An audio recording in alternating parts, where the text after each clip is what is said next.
Bonjour à toutes et bonjour à tous. Je vous souhaite à tous donc la bienvenue à ce webinaire. Donc, je suis Harmonie Laurent, ingénieure d'affaires chez Isogeo et je serai aujourd'hui accompagnée de Mathieu Becker, président fondateur de la société Isogeo, et de Léo Darangos, chef de projet.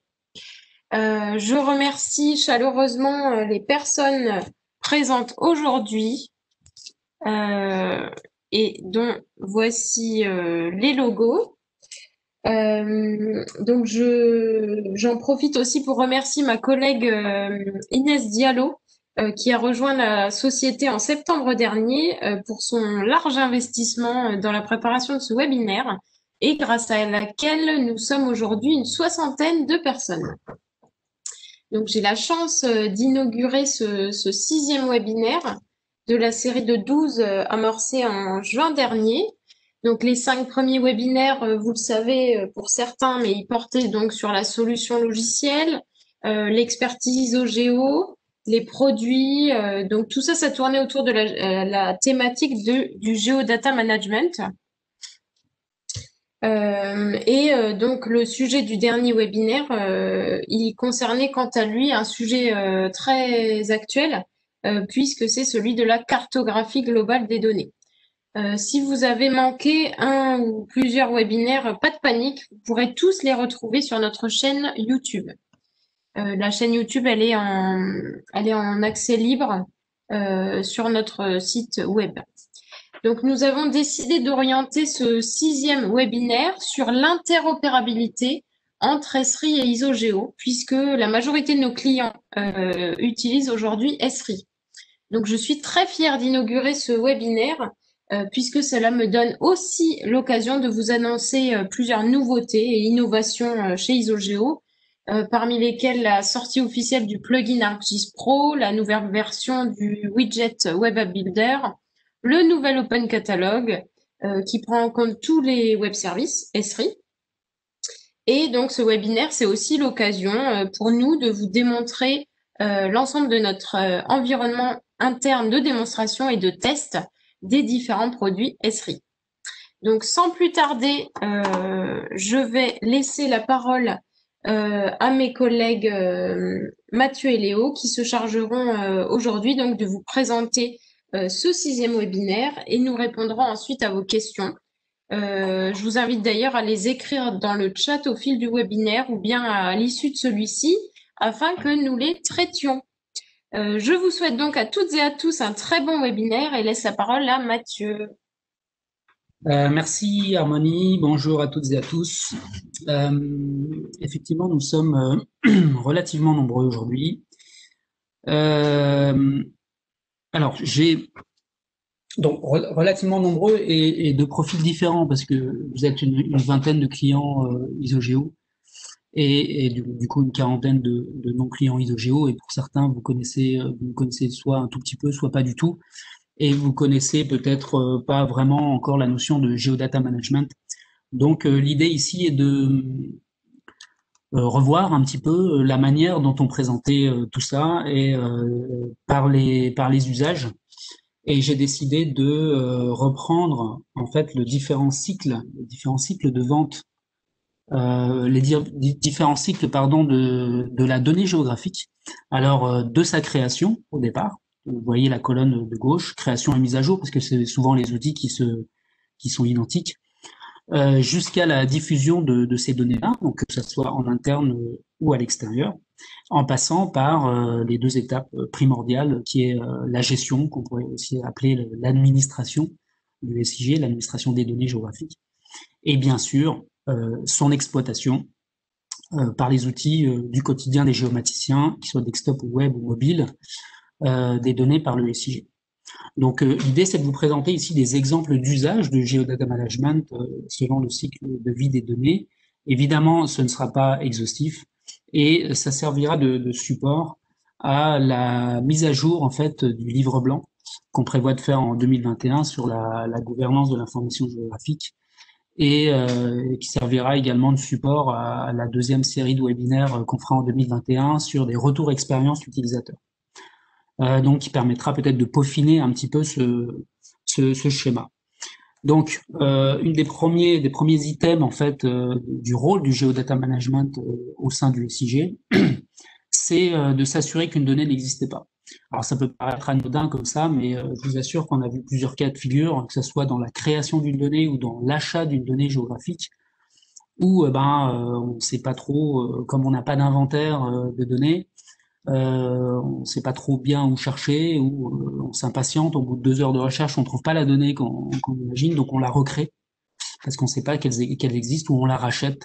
Et j'ai même vu un cas de figure où c'était le rachat d'une donnée dans un grand groupe qui valait pas loin d'une centaine de milliers d'euros, alors qu'il y avait un autre service qui l'avait acheté et il avait les droits d'utiliser dans tout l'organisme. Le deuxième item, c'est documenter les données. Donc, nous, on est des fervents défenseurs, évidemment, de la documentation, que ça soit dans la gestion de projet, que ça soit dans notre code aussi. Et la documentation fait partie, en fait, des tâches de Geodata Management, on le verra plus tard. Il y a également la notion des mises à jour des données. Alors, vous voyez, ça déborde un petit peu dans la partie gestion, évidemment, l'administration, dans tout ce qui est mise à jour des données, suivre une mise à jour des données pour un géomaticien, c'est toujours intéressant, comme des fois on est plusieurs à mettre à jour la donnée, à savoir qu'est-ce qui s'est passé depuis la dernière fois et avoir comme une timeline un peu un historique sur la donnée pour savoir qu'est-ce qui s'est passé et suivre ces évolutions, que ça soit l'ajout d'un attribut, que ça soit l'ajout d'entité l'ajout d'une sémiologie graphique, peu importe, mais de suivre l'évolution de cette donnée. Et puis, d'une manière générale, c'est améliorer la qualité du patrimoine de données. On reviendra sur cette notion de patrimoine avec dans la documentation, ça peut faire partie de la documentation, des informations sur l'exhaustivité, des informations sur les différents types d'usages qu'on peut faire de la donnée géographique. Voilà, c'est une première série d'usages plus orientés création un petit peu vers la gestion. Là, on va se décaler un petit peu sur la droite dans le cycle en prenant en compte ce qui est gestion et exploitation de la donnée, en revenant sur un item qui est peut-être la pierre angulaire du Geodata Management, c'est maîtriser son patrimoine de données. Pour l'administrateur de données, ça paraît essentiel. Nous, on considère vraiment le patrimoine de données géographiques comme un patrimoine. Donc c'est immatériel, bien sûr, mais c'est quelque chose des données géographiques qu'on considère avoir de la valeur. Donc maîtriser son patrimoine nous paraît avoir beaucoup de sens. Et pour ça, on passe par deux outils qui est d'une part l'inventaire, qu'on qualifie en tout cas à Isogeo de exhaustif, à jour et documenté. Donc exhaustif parce qu'il va prendre en charge toutes les données géographiques de votre entité et également les web services, on en reviendra tout à l'heure. À jour parce que cet inventaire, s'il n'est pas à jour, il ne sert pas à grand chose. Donc il y a des outils pour de l'eau.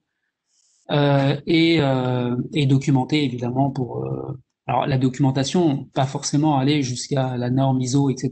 ou Inspire, mais au moins d'avoir un niveau d'information nécessaire et utile au sein de l'organisme, notamment pour alimenter un moteur de recherche efficace.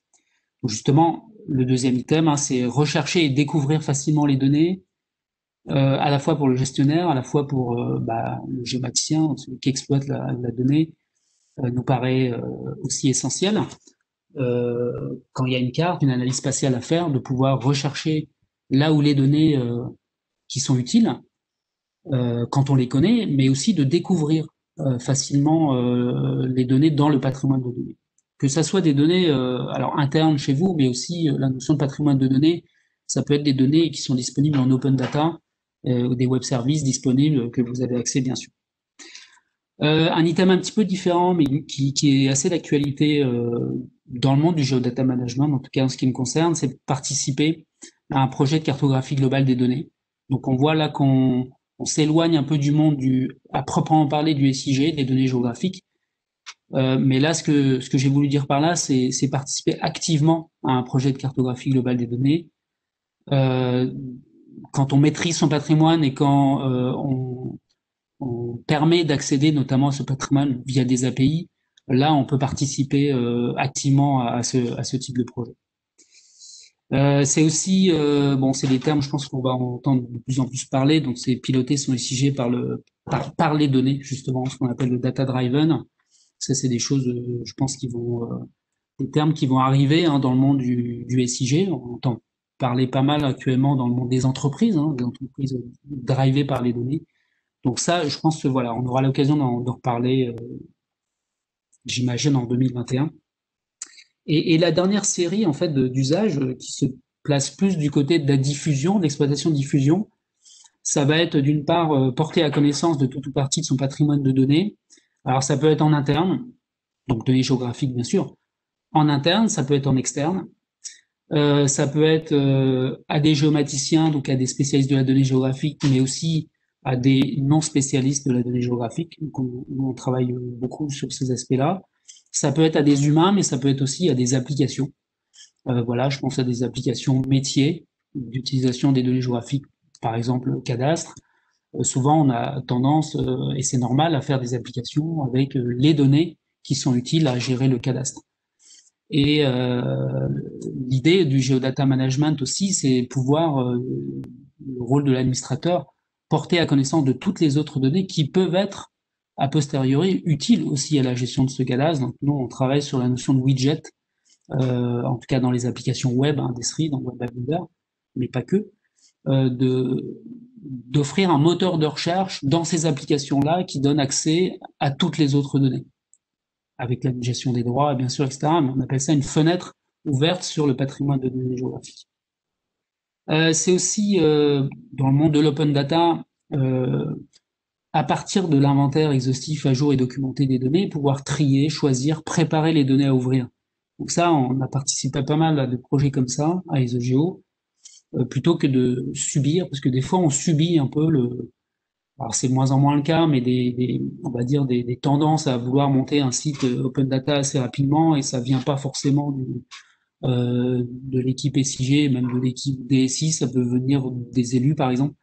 Et donc là, l'idée du Geodata Management, c'est de se préparer à ça et c'est d'être proactif par rapport à des sujets comme ça.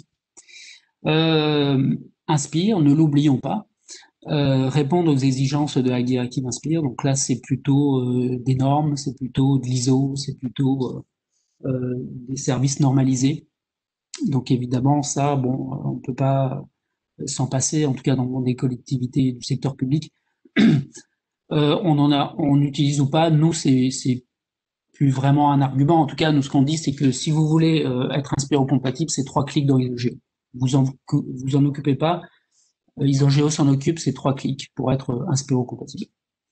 Et le dernier item dont je voulais commencer à parler, c'est de faire évoluer son SIG vers une IDG, donc vers une infrastructure de données géographiques qu'on pourrait qualifier, en tout cas nous qu'on qualifie de SIG ouvert sur les autres, un SIG orienté service, avec des briques évidemment de catalogage, des briques de visualisation, des briques de téléchargement, au sein d'un portail plutôt collaboratif qui crée une dynamique en interne, entre partenaires et aussi en externe. Donc ça, c'est des projets qui sont lancés, qui sont promus voilà, par le Geodata Management une fois qu'on a bien maîtrisé ces données géographiques et parce que les données géographiques restent la pierre angulaire d'une IDG, évidemment. Voilà pour cette première présentation. Je voulais aussi vous parler d'Isogeo, donc de l'expertise Isogeo. Donc c'est pas seulement un logiciel. Évidemment, c'est le logiciel est le fruit de nos compétences. À Isogeo, on accompagne nos clients évidemment dans le projet global de Geodata Management sur toutes ses facettes. À commencer évidemment par les données.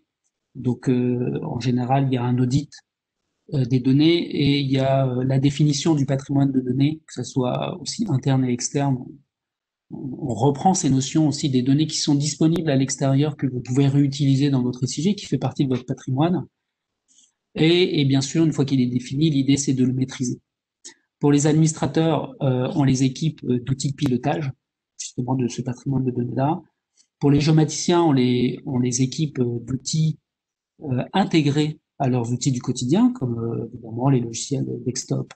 Là, on va parler d'Argis Pro, ArcMap, Argis for Desktop, d'outils web, peu importe. Mais voilà, l'idée, c'est vraiment de leur fournir des outils utiles qui leur font vraiment gagner du temps.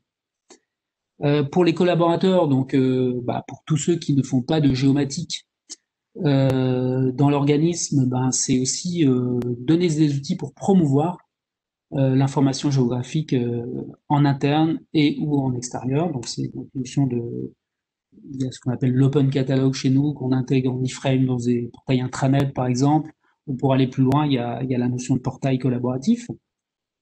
Et au niveau de la direction, pour pas dire au niveau de la stratégie de l'entreprise, disons qu'on accompagne la politique data, qu'elle soit open, smart, big, ou des projets de cartographie globale des données.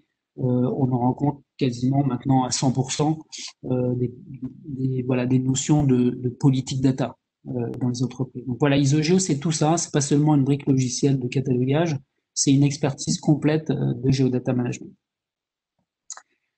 Alors comment ça marche rapidement, parce qu'on l'a déjà évoqué dans les autres webinaires, mais pour ceux qui nous connaissent un peu moins, au niveau de la démarche et des technologies. Donc vous avez votre patrimoine de données géographiques sous forme de fichiers, bases de données web, web service.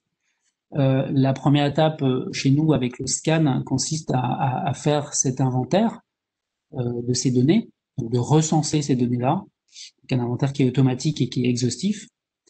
À partir duquel on va pouvoir créer des catalogues à jour et documentés orientés usage. Donc c'est la phase de documentation. Donc à partir de là, on a ce qu'on appelle nous la matière première pour faire de la gouvernance des données. C'est pas une fin en soi d'avoir un catalogue, au contraire, c'est vraiment de la matière première pour commencer à faire de la gouvernance des données. Et ensuite, c'est la valorisation, donc c'est vraiment récolter les fruits de tout le travail qu'on a fait en amont. Alors on dit souvent tout le travail. Effectivement, il y a toujours en démarrage de projet de geodata management, il faut rattraper le travail qui n'a pas été fait en amont. Donc d'inventaire, de tri, de documentation.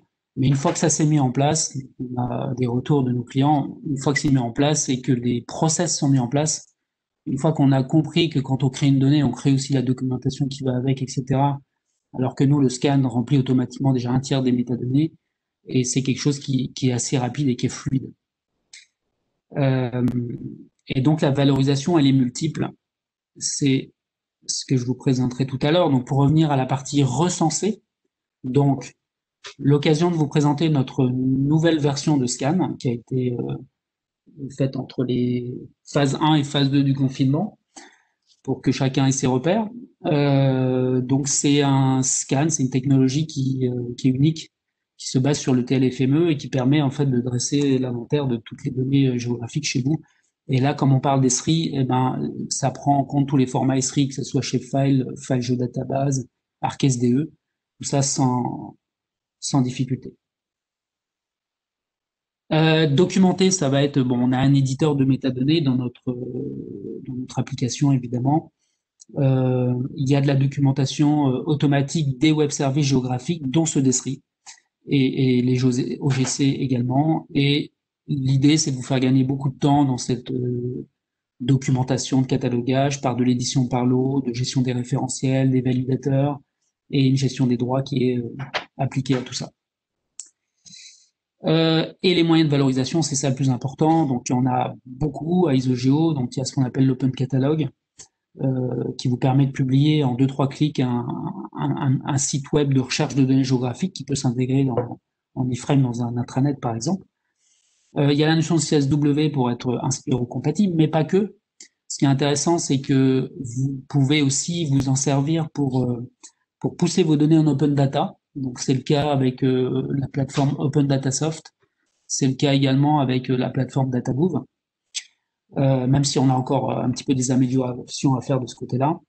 Il y a toute cette notion de plugin et widget dont je vais vous montrer. Il y a la notion de portail dont on a dédié un webinaire. La notion de partage, c'est partage au sein de la plateforme ISOGEO de soit plusieurs organismes, donc c'est le cas dans la gestion d'un territoire entre un département et des collectivités par exemple, mais c'est dans le cas aussi plus dans les grandes structures de pouvoir se partager tout ou partie de ces données par silo de données. Donc ça peut être par direction métier, où il y a différents SIG. Donc ça, on a déjà vu le cas à ce niveau-là. Et évidemment notre API qui nous permet de développer tout le reste. Depuis 2012, tous nos outils ne sont basés que sur notre API et ouverts à nos partenaires, bien sûr. Alors, rapidement, avant que Léo vous fasse la démonstration, je vais quand même vous faire quelques nouvelles. Là, Léo va vous montrer la nouvelle version de l'Open Catalog qui va sortir dans quelques semaines, voire quelques jours. On est en train de le tester, de le bêta-tester encore dans tous les sens. Là, la petite nouveauté, c'est qu'il y a une exploitation de tous les web services SRI. Donc ça, c'est vraiment intéressant. On avait quelques lacunes dans le catalogue V2. Là, on a une couverture complète avec la possibilité d'extraire aussi les données directement quand il y a des services web data, donc, feature rattachés. Voilà pour l'Open Catalog. Le CSW, donc comme je vous disais, 3 clics pour être inspiro compatible. Avec dans Isogeo un validateur qui est complètement intégré, la génération directement des URL que vous devez passer à votre soit plateforme régionale, soit la plateforme nationale ou européenne. Donc moissonner et aussi se faire moissonner, donc ça marche dans les deux sens. Alors les plugins, je vais vous en montrer 3. Donc le plugin ArcMap Isogeo, donc qui a été développé par le groupe Geofit, partenaire technologique Isogeo, qui est disponible dès 2015 en fait, donc ça fait plus de 5 ans maintenant, à partir de la version 10, et qui est actuellement sous maintenance et qui va être remplacé en fait pour le plugin Argis Pro. Voilà, l'occasion de vous montrer le plugin Argis Pro. Donc, comme vous l'avez peut-être vu dans nos communications, donc voilà, c'est la sortie officielle aujourd'hui du plugin Argis Pro. Il est prêt. Je remercie encore nos bêta-testeurs que vous voyez là sur la gauche, donc la région Normandie, le département du Loiret, le territoire de Belfort et puis Unilassal. Merci encore à eux. J'en profite aussi pour parler du développeur de ce plugin qui a été un ancien stagiaire Isogeo qui s'appelle Vianney Doléans et qui est un développeur brillantissime et qui a refondu complètement le code et modernisé, qui va nous permettre de faire pas mal d'évolutions en 2021 sur ce plugin-là, et dont le transfert de compétences, de propriétés est en train de se faire à Isogeo, pour qu'on puisse le maîtriser complètement en interne. Donc c'est disponible Argis Pro 2.5 et maintenant à partir de la 3.0. Et une chose importante, c'est la même licence que le plugin ArcMap. Donc si vous êtes déjà sous ArcMap, vous pouvez dès à présent nous demander le plugin Argis Pro qui est inclus en fait dans le. C'est la même licence entre ArcMap et Argis Pro. Côté web, donc le widget Web Builder, Isogeo, là aussi il y a des nouveautés dont Léo va vous parler. Donc il est développé par Arccité, toujours développé par Arccité, qui a développé récemment, là en octobre, des nouveautés. Il est disponible en général depuis 2018. Alors ce qui est intéressant aussi de souligner, c'est qu'il est disponible dans. Donc c'est une licence site qui vous permet de l'utiliser dans toutes vos web apps, que ça soit des web app builder ou que ça soit aussi des web Arcopol builder. Donc ça c'est important pour ceux qui disposent de ces deux outils, et vous pouvez le rajouter dans toutes les cartes comme tous les widgets en fait du portail SRI. J'en profite pour vous informer que c'est tout à fait possible de tester gratuitement ces plugins et widgets. J'en profite pour vous présenter notre nouveau collaborateur Chuck, qui est notre chatbot Isogeo, donc notre robot sur notre site internet. Donc vous n'avez qu'à en fait répondre à ces petites questions. Vous souhaitez tester Isogeo et les plugins et widgets, et automatiquement il vous lancera ce formulaire à remplir où il y a juste vos noms, prénoms, adresse mail, et vous cochez en fait les plugins widgets que vous voulez tester, et nous on reprend contact avec vous pour vous les faire tester, et ça vous donne aussi des informations sur l'aide en ligne, les prérequis, etc. Pour finir ou presque, le portail V3, donc je ne vais pas insister parce qu'on en a fait un webinaire dédié, mais il me paraissait intéressant pour ceux qui connaissent pas Isogeo. C'est vraiment un portail, on va dire, qui a été complètement repensé avec une double page d'accueil, plus une orientée métier IDG, on va dire. L'autre page d'accueil orientée marketing. Donc c'est vraiment pour faire la promotion de tout votre SIG en interne ou en externe, ou les deux.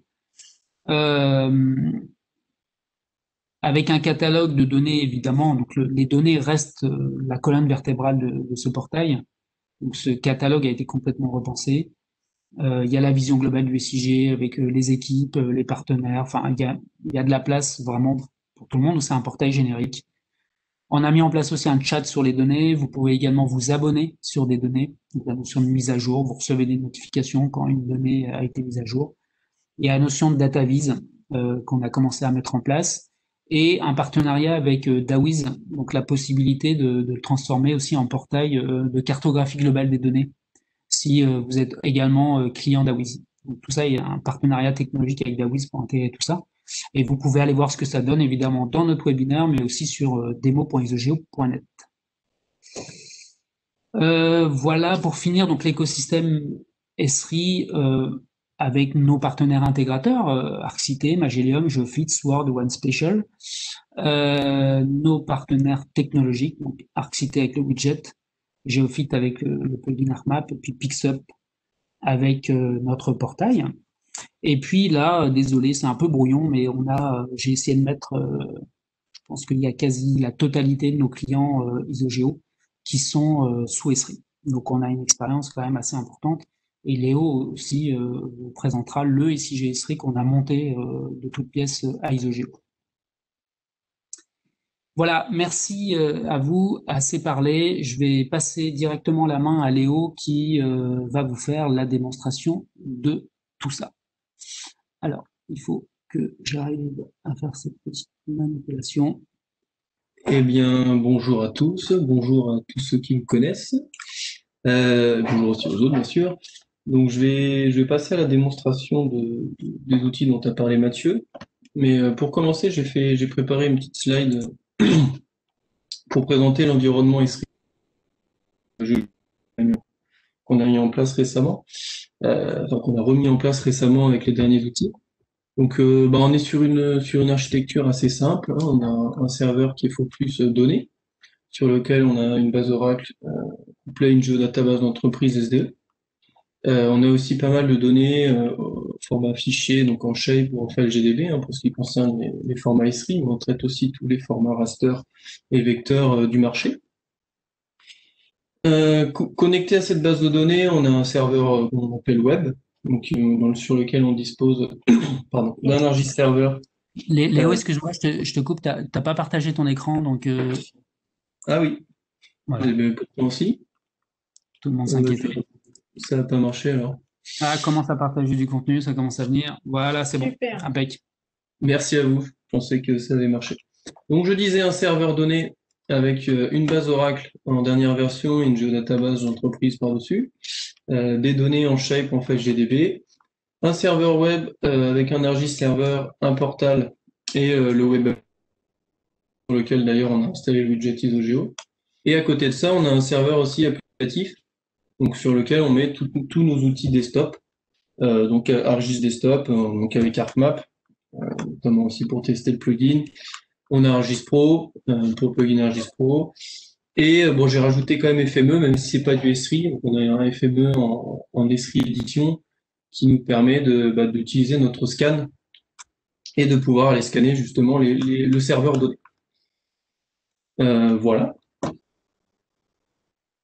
Donc, pour vous montrer un peu, on a donc le ArcMap avec l'Open Catalog, avec le catalogue, l'Arc Catalogue, l'Argis Pro. Donc là, on voit notre widget, mais je reviendrai dessus tout à l'heure.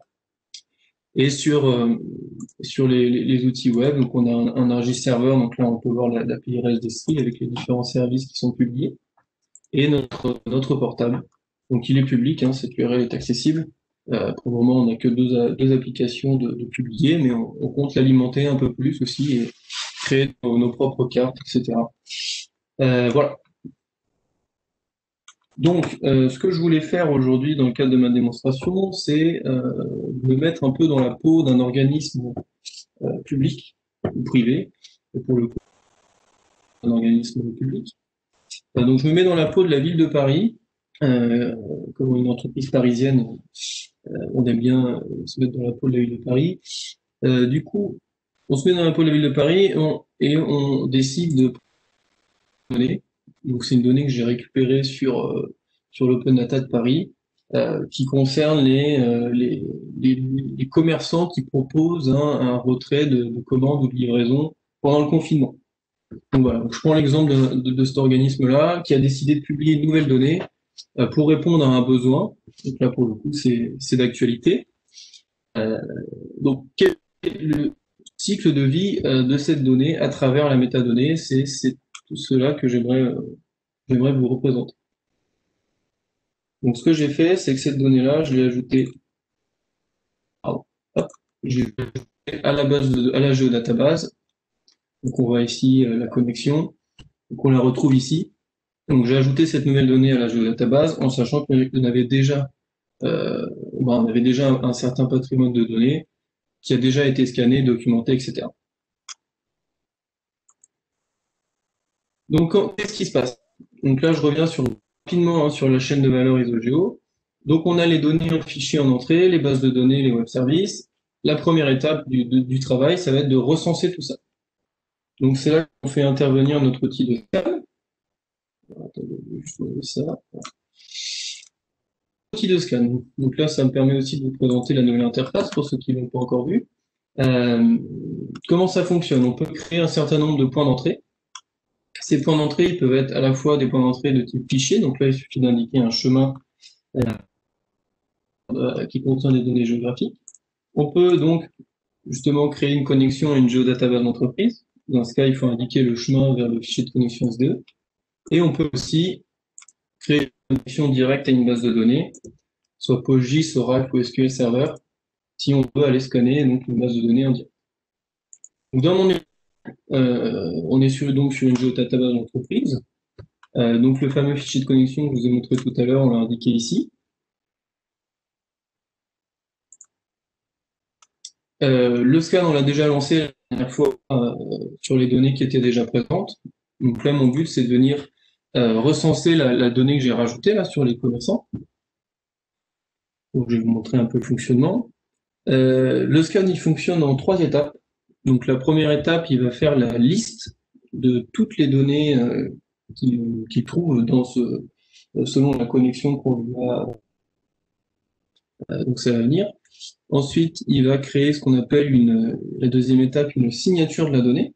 Donc une signature, hein, c'est comme une signature personnelle pour un humain, c'est unique et ça permet de reconnaître la donnée, de l'identifier, de telle sorte que la prochaine fois qu'on relancera le scan, cette donnée, elle soit pas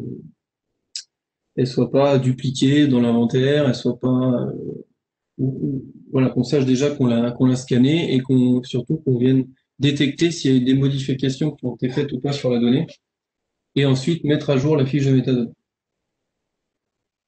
Et enfin, il y a la troisième étape. C'est bien que ça s'affiche. La troisième étape, c'est de créer la fiche de métadonnées dans l'inventaire de Géo et de la pré-documenter, donc en y ajoutant un certain nombre de métadonnées techniques. Bon, je vous montre ça en attendant. Donc recenser, signer et documenter.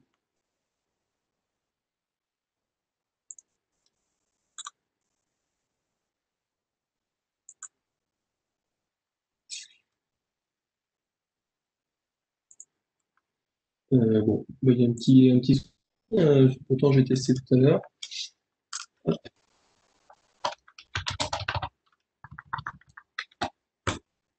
On va faire une petite solution de repli. Donc j'ai fait ça sur un autre groupe de travail. Euh, donc c'est le test que j'ai fait. Donc en effet, il avait détecté que ma donnée sur le coronavirus et sur les commerçants parisiens était nouvelle. Il a donc créé une fiche de métadonnées. Et pour toutes les autres, il a considéré que leur statut avait été inchangé. Ce serait bien que ça marche aussi ici. Bon. Et ben, je vais tricher un peu. Ça, c'est toujours le live.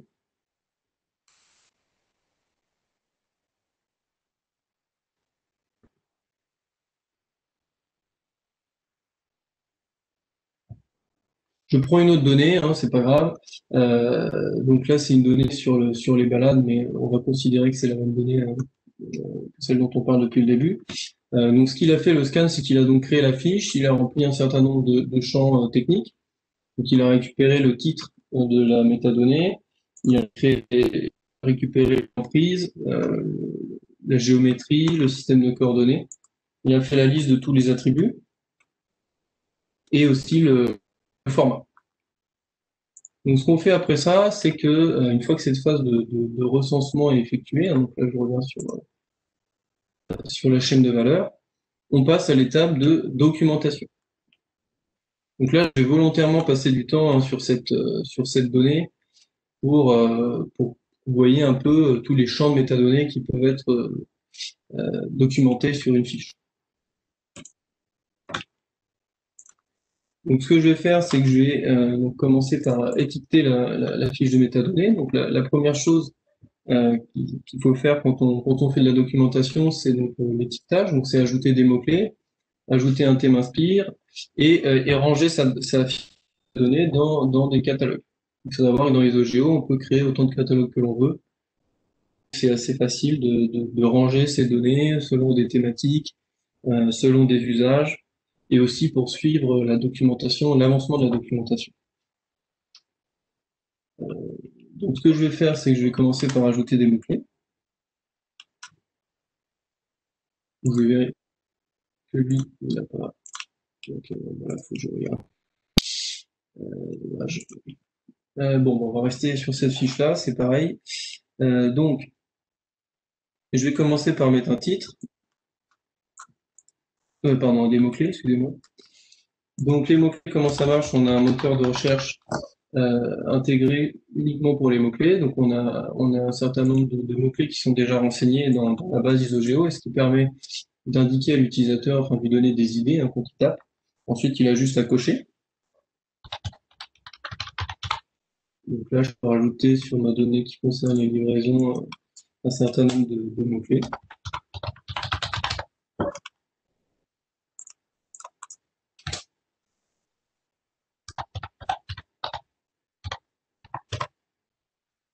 Si un mot-clé n'existe pas dans la base, comme vous le voyez ici, on peut le créer. Donc ensuite, il est partagé. Ce qui est intéressant avec cette base de données de mots-clés, c'est qu'elle est partagée avec tous les groupes de travail de Géo, donc avec tous les utilisateurs, ce qui fait que si quelqu'un ajoute un mot-clé, bah, ça enrichit la base pour tous les autres. Puis je vais rajouter le mot-clé du moment, coronavirus. Voilà. Donc pourquoi on fait ça? D'abord, c'est tout simplement parce que une donnée qui a des mots-clés, c'est une donnée qui est trouvable dans la recherche. Parce qu'ensuite, il suffit de taper les mots-clés qui nous intéressent et on peut retomber facilement sur la donnée. Pour le coup, je vais aussi l'ajouter dans le catalogue d'usage Ville de Paris. Donc une fois que cette étape d'étiquetage est effectuée, on passe à l'étape d'édition. Donc là, les premières informations importantes à indiquer dans une fiche de métadonnées, c'est tout d'abord un titre. Un titre doit être unique, donc il faut rajouter le territoire qui est concerné par la donnée.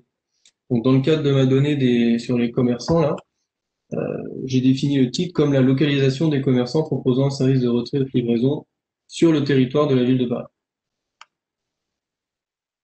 Ensuite, on peut rajouter un résumé. Donc un résumé, c'est un titre amélioré en quelque sorte. Hein. C'est expliquer rapidement quelle est la donnée. Donc là, j'ai rajouté des informations notamment sur les types de commerçants qui sont recensés. Voilà. Donc oui, ça me permet de vous montrer de très facilement faire de la mise en forme dans ISOGEO. Donc là, j'ai fait une liste. Donc ça rend plutôt bien. Ensuite, dans l'onglet Histoire, on va venir remplir un contexte de collecte. Donc, le contexte de collecte, c'est pourquoi la donnée a été créée. Donc, dans mon exemple, j'ai mis pour accompagner ses habitants durant le confinement, la mairie de Paris a décidé de mettre à disposition une carte des commerces proposant un service de retrait ou de livraison à domicile. Et pour mettre en œuvre cette carte, ben c'est pour cette raison-là qu'ils ont créé la donnée. La méthode de collecte, ça permet d'indiquer comment cette donnée a été produite. Donc là, pour le coup, j'ai pas menti, hein, c'est vraiment comme ça qu'elle a été faite. Donc il y a un formulaire qui a été mis en ligne par la mairie de Paris, pardon, qui proposait aux commerçants de se recenser, enfin, de répondre à ce questionnaire. Et les informations recueillies dans ce questionnaire ont permis de créer automatiquement la table, et grâce aux adresses et un géocodage bien placé, ils ont pu créer assez rapidement la donnée. On peut indiquer une fréquence de mise à jour, ça c'est une information qui est très importante pour les utilisateurs finaux. On peut ajouter aussi une date de création. Donc là, pour le coup, c'est une donnée qui a été créée pour le deuxième confinement, donc on peut mettre, j'ai déjà mis, mais le premier novembre. Ici, le scan, il a déjà tout complété. On peut quand même rajouter une échelle d'usage, par exemple au 5 millième. Sur la partie qualité, c'est ici qu'on va indiquer dans les spécifications qui ont. Donc ça, c'est notamment dans le cadre de données qui sont normalisées, qui doivent suivre une certaine spécification, par exemple le PLU ou le cadastre. Donc là, pour le coup, j'ai pas de spécification particulière. Je vais passer aux attributs. Donc il y a en effet les informations qui sont remontées par le scan, mais ça reste les titres techniques. Donc on peut rajouter un alias pour indiquer des informations plus intéressantes. Bon là, du coup, je suis plus sur la même donnée, donc c'est plus les mêmes champs. Mais par exemple, si on a un champ type, on aurait pu ajouter toute la liste des types de commerçants possibles directement au niveau de l'attribut. Ensuite, on a les CGU. Donc les CGU, c'est les conditions de publication et d'utilisation de la donnée. Donc là, pour le coup, je suis sur une Kelly, puisque je l'ai récupéré sur le site Open Data de Paris. Donc je peux lui mettre une licence libre. Pour information, on a aussi recensé les licences usuelles en France. Donc ça, c'est pareil, on met à jour les liens, etc. Donc ça, c'est aussi un gain de temps pour l'utilisateur final, c'est-à-dire qu'on gère pour lui les licences, en tout cas usuelles, il peut quand même rajouter ses propres licences.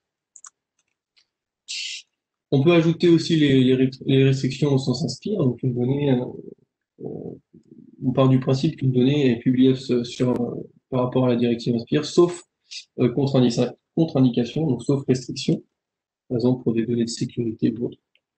Donc là, on peut mettre qu'il n'y en a pas. Dans les ressources, là, on va venir indiquer toute information supplémentaire qui pourrait apporter une information utile à la fiche de métadonnées. Donc là, typiquement, sur la localisation des commerçants, je sais que la ville de Paris, justement, a créé une carte. Donc, ce qui est intéressant, c'est de mettre la carte, la réutilisation de la donnée. Donc, qu'ils ont publié, autant l'ajouter à la fiche de métadonnées. Donc ça, on peut le faire directement au niveau de la fiche ISOGEO. Déjà préparé le titre. Voilà. Enfin, il reste encore 2 onglets, mais on arrive aux contacts. Donc là, les contacts, on a de différents types. Hein. Donc ça, c'est tous les types fournis par la directive Inspire, mais globalement, les principaux rôles, ça va être l'auteur, le fournisseur et le point de contact. Donc là, pour l'auteur de la donnée, c'est la ville de Paris.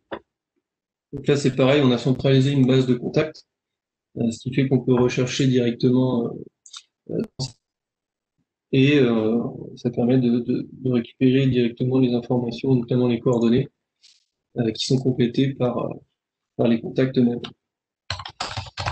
Et pour le point de contact, je vais mettre ISOGEO, puisque c'est la fiche de métadonnées. Voilà. Ensuite, il y a l'onglet avancé, donc on peut indiquer le format. Donc le scan a détecté que c'était une géodatabase. On met à jour régulièrement aussi la liste des versions. Donc là, je vous ai présenté au début qu'on était en 17.1, donc on peut l'ajouter ici. En termes de codage, pareil, on a prédéfini une liste. On est sur du. Et pour finir, on peut indiquer la langue de la fiche de métadonnées. C'est un des champs Inspire à remplir. Voilà. Et dans cet onglet, on peut très facilement aussi exporter la fiche de métadonnées au format XML, donc normalisé. Générer en quelques clics la donnée au format ISO, Inspire, etc. La métadonnée, pardon. Au format. Donc ça, c'était pour la partie documentation. Donc là, j'ai documenté la fiche de métadonnées de ma donnée. Maintenant, je voulais vous montrer aussi qu'on recense pas uniquement les données, mais aussi les services. Donc je vais revenir sur l'inventaire. Donc là, on peut voir que dans l'inventaire sur la plateforme, on retrouve toutes les fiches de métadonnées qui ont été inventées. Donc on a un système de pagination, on a un système de tri. Voilà, là on a les tris, on a les pages, on a l'onglet de recherche, les filtres, pour filtrer directement sur les champs de métadonnées. Et c'est donc ici qu'on va venir créer les fiches de service. Donc, ça se passe. On dit qu'on veut rajouter une fiche relative à un service. Et là, ici, on nous demande l'URL. Donc, si le service est ouvert, il suffit d'aller ajouter l'URL. Donc là, je tourne sur mon Argis serveur. Je vais récupérer l'URL de mon web service, par exemple, ou de mon futur service. Je l'ajoute ici. Il détecte que c'est un web service en version 10.7. Et quand je clique sur créer, ce qui est intéressant, c'est qu'il va venir récupérer les champs qui ont été renseignés dans l'Argis serveur, donc le titre, les mots-clés, le résumé, et surtout la liste des couches qui sont publiées par ce service. Donc on voyait ici que ma donnée sur les commerçants, donc sur les commerces qui font de la livraison à Paris, je l'ai publié dans mon map service, donc on la retrouve dans ISOGEO ici. Voilà. Donc ça, c'était pour vous montrer le recensement. Ce qu'on va venir faire en fait après, c'est qu'on va venir associer la couche du service avec la fiche de métadonnées qu'on vient de documenter. Du coup, j'ai déjà recensé les services, donc j'ai juste à les ajouter. Donc là, ça me permet de vous montrer qu'on peut filtrer assez vite sur les fiches de service. Bon, donc j'avais déjà créé la fiche, je lui avais rajouté des mots-clés, un beau titre. J'ai fait les associations pour toutes les autres fiches de métadonnées et on va faire l'association pour la fiche qu'on vient d'ajouter, donc sur les commerçants parisiens. Donc quand j'ai cliqué sur associer, là je suis peut-être allé un peu vite, il allait rechercher dans tout l'inventaire toutes les fiches de métadonnées. D'ailleurs, en attendant, le scan a fonctionné. Donc je vais ajouter, je vais faire l'association avec cette fiche-là. La même chose pour les... Donc j'ai aussi publié en EFS ma donnée pour permettre de la télécharger. Pardon. Sur le bon. Hop.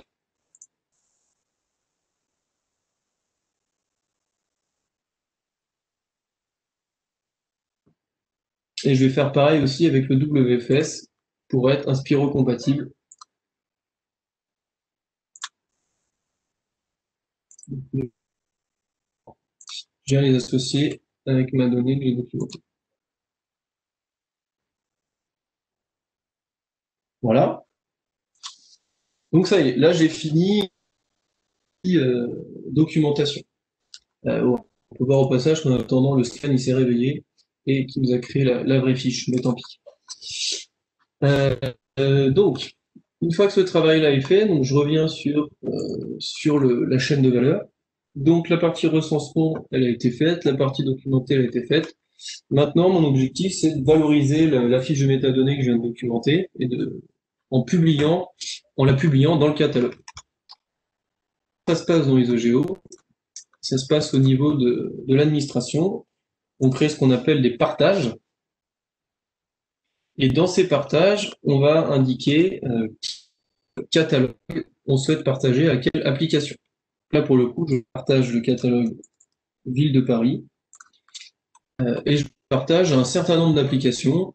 Donc, il y a le CSW, l'Open Catalog, les différents plugins, le portail et le widget.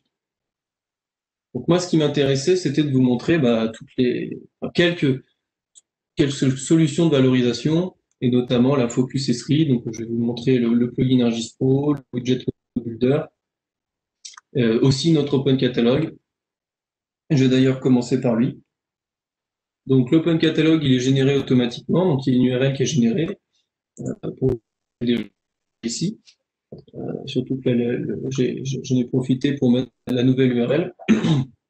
Donc l'Open Catalog, comment ça fonctionne? C'est un outil web, enfin c'est un site web qui permet de consulter très rapidement le catalogue. Donc là, normalement, si je rafraîchis, voilà, ma fiche sur la localisation des commerçants vient d'être ajoutée. Donc j'aurais pu aussi la retrouver en faisant un filtre. Par exemple, on ajoute un type vecteur en ajoutant le mot-clé commerce. Je suis sur propriétaire, commerce. Hop. Voilà, l'idée c'est de, tel un entonnoir, arriver jusqu'à la donnée qui nous intéresse. Voilà. Voilà, donc là on retombe sur la donnée que je viens de documenter. Et si on clique dessus, on arrive sur la page de la fiche détaillée. Donc on retrouve tous les champs de métadonnées qu'on a documentés précédemment, donc comme le titre, les mots-clés, le fameux résumé, toutes les informations techniques, tous les attributs dans un tableau, les licences, les limitations, les services que j'ai associés tout à l'heure, donc leur fiche de service, les contacts, l'emprise, etc. Et ce qui m'intéresse le plus ici, pour démontrer un peu l'interopérabilité ISO-GeoESRI, c'est ces boutons-là, là, donc visualiser et télécharger. Ils sont apparus parce que on a fait l'association entre la couche du service et la fiche de données, ce qui permet de visualiser la donnée dans la fiche de métadonnées. Donc là, j'ai ajouté la donnée sur les commerces, justement, en format EMS, mais je peux aussi l'ajouter en EFS, et notamment avoir les informations en plus sémantiques. Et j'ai aussi la possibilité de l'ajouter en WFS, puisque je l'ai aussi associé. Donc ça, c'est pour la partie visualisée. C'est notamment l'un des objets de cette refonte de l'Open Catalog, c'est de vraiment prendre en compte le maximum de formats de service possible, qu'importe le système de coordonnées ou le serveur cartographique qu'il a publié, et de pouvoir afficher donc à chaque fois la donnée à la carte. Ensuite, il y a le bouton télécharger. Donc là, on utilise des actions de l'Esri Feature Service. Donc là, je peux très facilement extraire la donnée via le Feature Service en GeoJSON, par exemple. Voilà, donc il crée un JSON. Voilà, c'est pas mis en forme, mais voilà le JSON qu'on obtient. Donc ça, on peut l'ajouter dans un outil SIG. Et via le WFS, on peut aussi faire de l'extraction. Donc selon les formats qui sont possibles et selon surtout le serveur Carto qui permet plus ou moins de paramétrer ça. Donc on peut exporter en GML, en GeoJSON, en KML, en Shapefile ou en CSV. Là j'ai décidé de vous montrer le CSV. Pareil, là il y a une extraction qui s'effectue. Il faut quand même rajouter l'extension. Voilà. Et là, du coup, il nous a bien exporté la donnée CSV. Donc ça, c'est pareil, ça peut être ajouté à QGIS, par exemple, ou à d'autres outils SIG. Voilà. Et le lien de tout à l'heure que j'avais mis là vers la ici, ce qui permet de consulter l'article qui traite de la réutilisation de la donnée. Donc ça, c'est pour la partie Open Catalog. Il faut s'imaginer que au bout d'un moment, on a un catalogue qui peut aller plusieurs centaines de données et que le système de recherche et de filtre permettent d'arriver assez facilement à ce qu'on cherche. Il y a aussi un système d'autocomplétion ici. Automatiquement, on nous détecte des mots-clés, par exemple. Si je mets, par exemple, vecteur, hop, voilà. Et avec l'autocomplétion, c'est comme ça que je vais venir faire des recherches assez rapides sur ce qui m'intéresse. Voilà. Donc, c'est pour l'outil Open Catalog. Ici, j'ai aussi fait la même chose pour le CSW. Donc ça, c'était pour vous montrer aussi qu'on peut être assez rapidement compatible Inspire, comme l'a présenté Mathieu. Donc c'est la même chose. Il y a une URL qui est générée automatiquement. Le catalogue est partagé au format CSW, donc au format normalisé de partage de catalogue.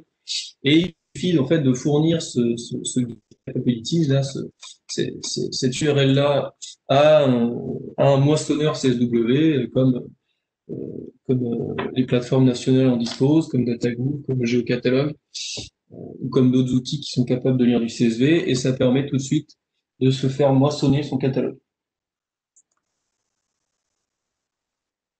Ensuite, je voulais vous montrer donc le plugin Argispro. Donc là, je vais me connecter à mon serveur, parce que je l'ai pas sur ma machine Argispro. Donc là, je suis sur ArcMap. Donc voici le tout nouveau plugin Argispro ISOGEO. Donc on retrouve tous les champs de filtres qu'on avait déjà sur la plateforme ou sur l'Open Catalog. Donc on peut encore une fois très rapidement retrouver sur la donnée des commerces qui m'intéressent. Voilà. Une fois qu'on arrive là, on peut consulter la fiche de données. Donc toutes les informations qui avaient été renseignées, on les retrouve ici. Donc le titre, la description, les mots-clés, les contacts, toutes les infos sur la collecte de la donnée, les dates, etc. Voilà, donc on peut consulter ces informations-là. Grâce aux services qui sont associés, on peut ajouter la donnée à la carte. Voilà.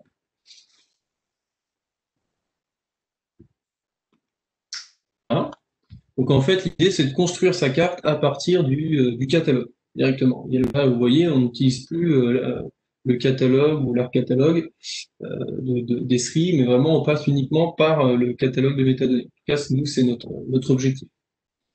On peut aussi ajouter les autres services, hein, mais là, je vais vous montrer que ça. Et le petit plus aussi du fait qu'on est directement sur Argispro, c'est qu'on peut renseigner dans les paramètres du plugin un fichier de connexion SDE. Donc là, c'est ce que j'ai fait, indiquer le fichier de connexion SDE que j'ai scanné tout à l'heure, en fait. Voilà. Donc ce fichier de connexion là, SDE, je l'ai indiqué au plugin. Comme via le scan, on a le nom technique de la qui est récupéré automatiquement, ce qui fait qu'avec le plugin, on peut assez facilement détecter via le fichier de connexion SDE que la table est disponible. Et donc, via le plugin, on peut aussi ajouter directement la table qui est en base de données sur la carte. Un petit peu plus de temps. Oui, alors du coup, oui, comme je ne suis pas sur exactement la bonne donnée, là, c'est pas les petits points qui s'affichent, mais c'est une autre donnée. Mais voilà, vous avez compris le principe. On récupère le nom de la table dans la fiche de métadonnées, on a la fichier de connexion SDE qui est paramétrée, donc on peut ajouter la donnée à la carte. Voilà. On a exactement le même fonctionnement sur ArcMap, donc exactement le même plugin, hein, on est iso-fonctionnel entre les deux plugins.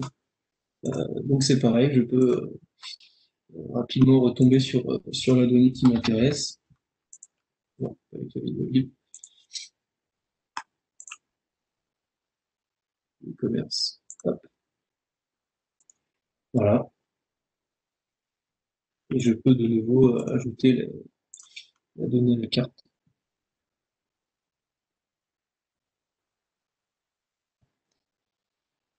Donc voilà pour les outils desktop. On a aussi la même chose pour ceux que ça intéresse.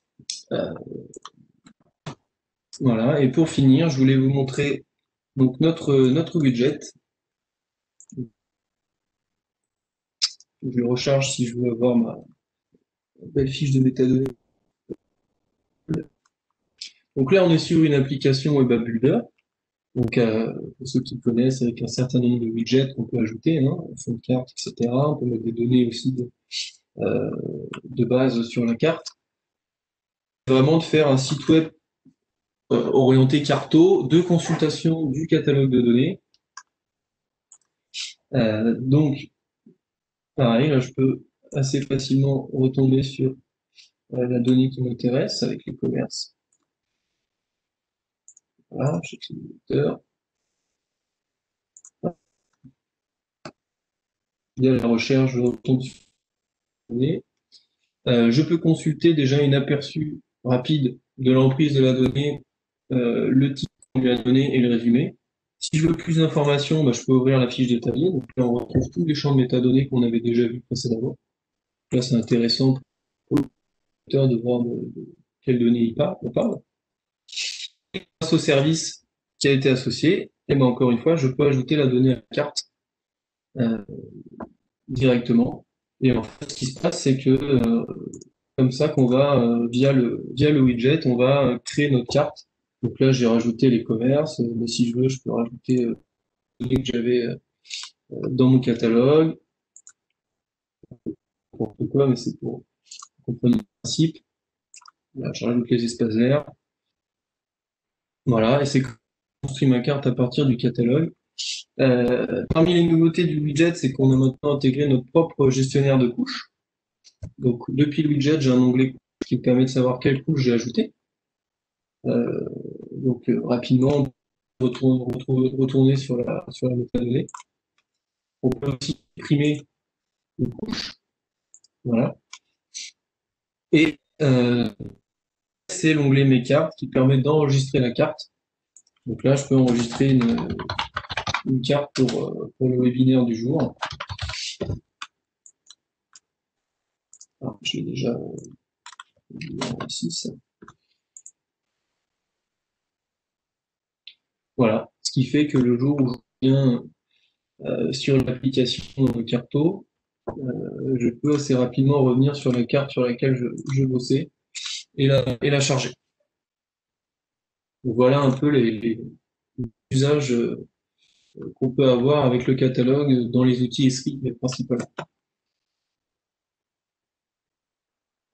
Eh bien, c'est bon pour moi. Donc, je vais terminer sur cette chaîne de valeur. Donc, tout l'intérêt de l'application, de l'outil Isogeo, c'est à la fois la partie recensée qui est automatisée par le scan. Sur la partie documentée, on a vu qu'il y a un certain nombre de fonctionnalités qui permettent de faire ça assez rapidement, avec les mots-clés, les licences, le rangement par catalogue, etc. Et surtout, ce qui est intéressant, c'est que ce travail de documentation, une fois qu'il est fait, l'objectif, ça va être de le valoriser autant de fois possible, donc que ce soit en interne avec des partenaires ou même en externe, à travers les plugins, les widgets, les sites web, donc tous ces outils de valorisation du catalogue. Donc ce qui conclut souvent notre chaîne de valeur Isogeo, c'est qu'on documente une fois et qu'on essaye de valoriser n fois. Voilà, j'ai fini. Et assuré, a bien fonctionné, que j'ai lancé tout à l'heure. C'est juste qu'il a mis un peu de temps à démarrer. Voilà, donc ma donnée sur les commerçants parisiens, elle a bien été créée. Voilà. Eh ben, merci Léo. Donc je me permets de reprendre la parole. Merci également à Mathieu pour sa présentation avant la démonstration de Léo. Donc juste un petit rappel, donc pour les personnes qui souhaiteraient qu'on les recontacte à l'issue du webinaire pour un échange plus personnalisé, du coup autour de leur SIG, n'hésitez pas à l'écrire dans le chat et comme ça on ne manquera pas de vous recontacter. Je vous propose qu'on débute maintenant la session de questions-réponses. Donc pour rappel, vous avez le moyen de le faire tout simplement dans le chat ou alors dans l'onglet questions-réponses. Donc on va commencer par une question que je vais adresser à Mathieu, donc qui concerne le démarrage d'un projet de Geodata Management. Donc Mathieu, concrètement, est-ce que tu peux nous expliquer les différentes manières de démarrer un projet de Geodata Management avec Isogeo? Oui, alors pour démarrer un projet de Geodata Management avec ISOGEO, donc c'est relativement simple. On va dire qu'il y a deux possibilités. Donc soit un projet classique normal, soit vous êtes une collectivité locale, il y a un appel d'offres, etc. Soit en commande directe, marché négocié, etc. Donc ça, on a l'habitude. Soit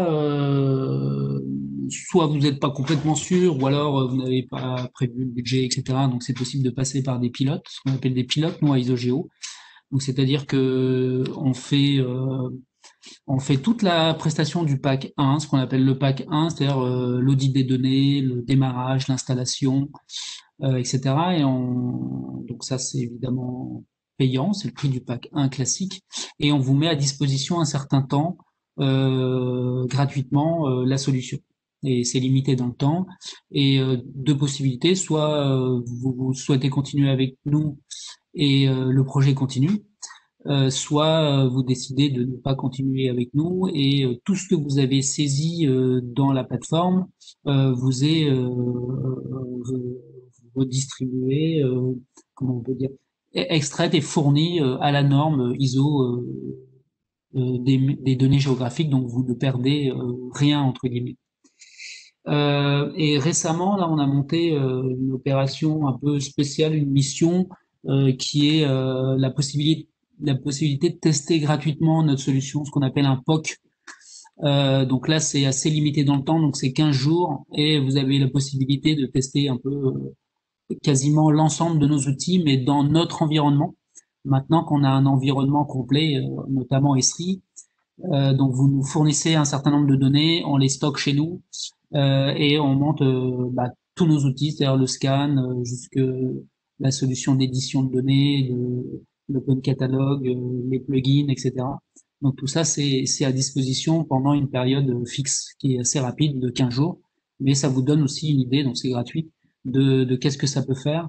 Et je crois, oui, ça vous donne, je crois qu'à la fin, on vous laisse accès à toutes les informations que vous avez saisies en fait dans le cadre du POC. Donc, si vous saisissez voilà, une vingtaine de fiches de métadonnées, vous pouvez le garder. Ça peut être très utile si vous voulez, par exemple, le présenter à quelqu'un de votre organisation. Donc voilà les trois moyens de démarrer avec nous, donc soit un POC, soit un pilote, soit un projet directement. Très bien, merci Mathieu. Maintenant, j'aurais une question à adresser à Léo, qui est plus technique et un peu fonctionnelle aussi. Léo, quelle est la prestation d'installation pour le widget Web App Builder, s'il te plaît? Les étapes, du coup, je suppose, donc Oui. pour commencer, il faut mettre en place un certain nombre de prérequis. En général, on installe le widget sur le même serveur que celui du portal. Donc, il faut que sur le serveur du portal, l'API ISOGEO soit accessible. Donc, il faut que nos URL soient accessibles. Pour l'authentification à notre API, le widget il utilise le PHP. Donc, il faut avoir installé PHP.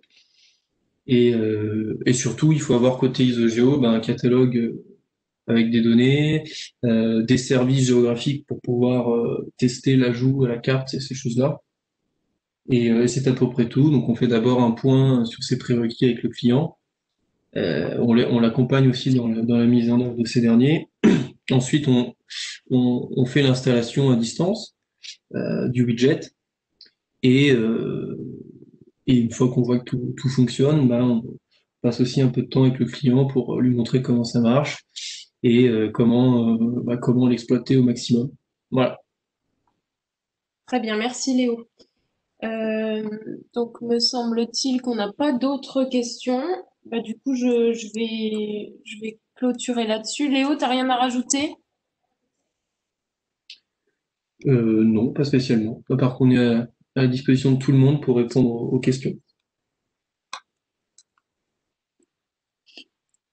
Ah, une Ah question oui. vient de nous arriver. Donc, Je l'envoie. donc celle-là, elle va être adressée à Léo. Donc, Léo, lors du scan, les métadonnées présentes sur les couches de la géodatabase SDE sont-elles récupérées automatiquement? Ça, je suppose qu'on parle des domaines de valeur. Pour le moment, non, mais c'est quelque chose qu'on aimerait, une évolution qu'on aimerait ajouter à nos scripts de détection des métadonnées. Donc, on ne récupère pas encore les domaines de valeur qui sont renseignés notamment sur les attributs dans la géodatabase, mais on aimerait le faire, histoire de compléter automatiquement la partie attributs, notamment les alias de la fiche de métadonnées. Donc, on ne le fait pas, mais c'est un sujet déjà d'étude chez nous. D'accord, très bien.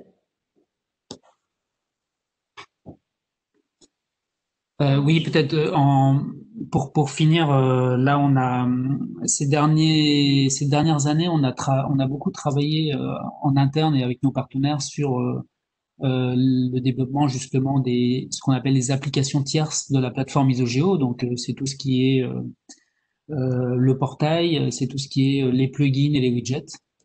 Il y a aussi des scripts qu'on n'a pas parlé aujourd'hui, par exemple comme Isogeo to Office ou la gestion des métadonnées de référence qui vous permet vraiment de saisir, enfin de récupérer toutes les métadonnées des données de référence comme les données hygiène, etc. pour faire encore gagner du temps. Là, bon, on a aussi une nouvelle équipe de développement. Là, on est en train de reprendre vraiment en profondeur. Et vous avez vu déjà pas mal de nouveautés là.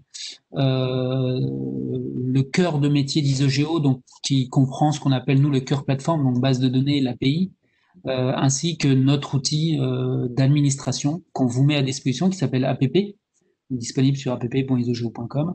Et donc là, 2021, ça va être l'objet de pas mal d'évolutions sur vraiment ce qu'on appelle le cœur plateforme, notre cœur métier. Il y a aussi la directive Inspire qui évolue un petit peu. Il y a la notion aussi de qualité de données qui va très certainement apparaître, remonter encore plus d'informations sur le scan. Enfin bref, je vais pas vous annoncer des choses aujourd'hui par rapport à ça, mais simplement vous informer qu'on va reprendre les innovations sur notre cœur de métier de data management et pas seulement les applications tierces d'usage. Voilà. Merci Mathieu. Léo, une nouvelle question. Donc, est-il possible de gérer différents accès au gestionnaire des données et des métadonnées Isogeo afin de pouvoir déléguer la mise en œuvre des métadonnées aux propriétaires? Oui, en effet, ça c'est un sujet. Donc, il y a deux, il y a deux niveaux de droit dans les OGO. Il y a un niveau de droit, c'est l'administrateur, donc c'est celui qui a accès à toutes les fiches, qui peut gérer les partages, le scan, les catalogues, etc. Et il y a un autre niveau, c'est le niveau éditeur. Donc là, en effet, c'est notamment pour les gestionnaires.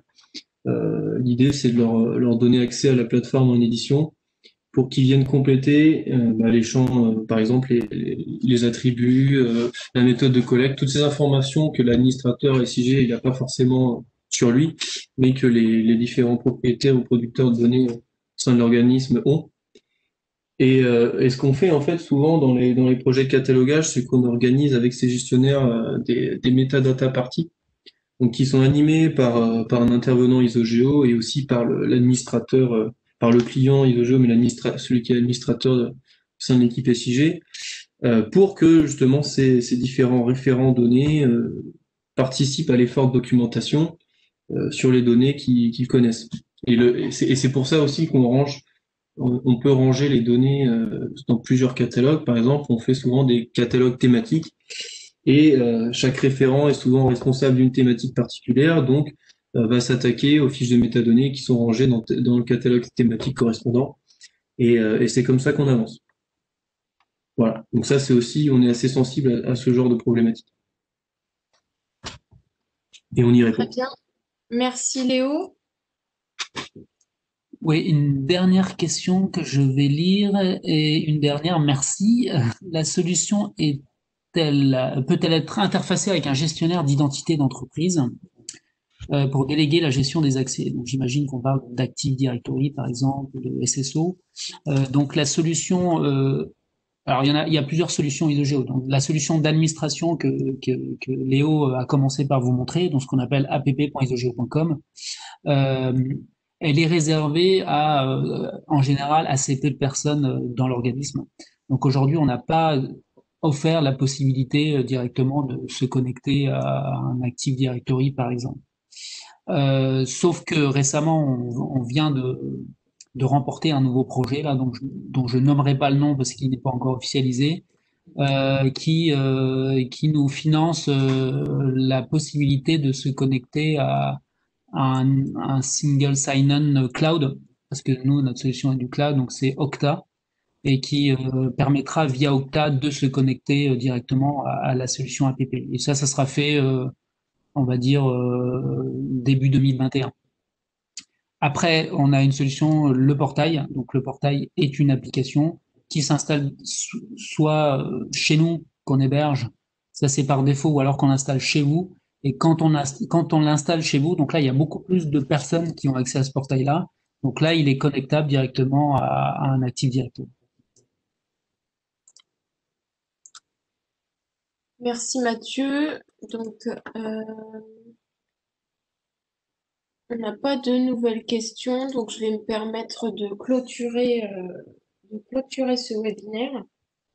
Donc, je tiens à vous remercier pour votre disponibilité, à toutes et à tous, et je vous remercie également pour votre participation, vos questions.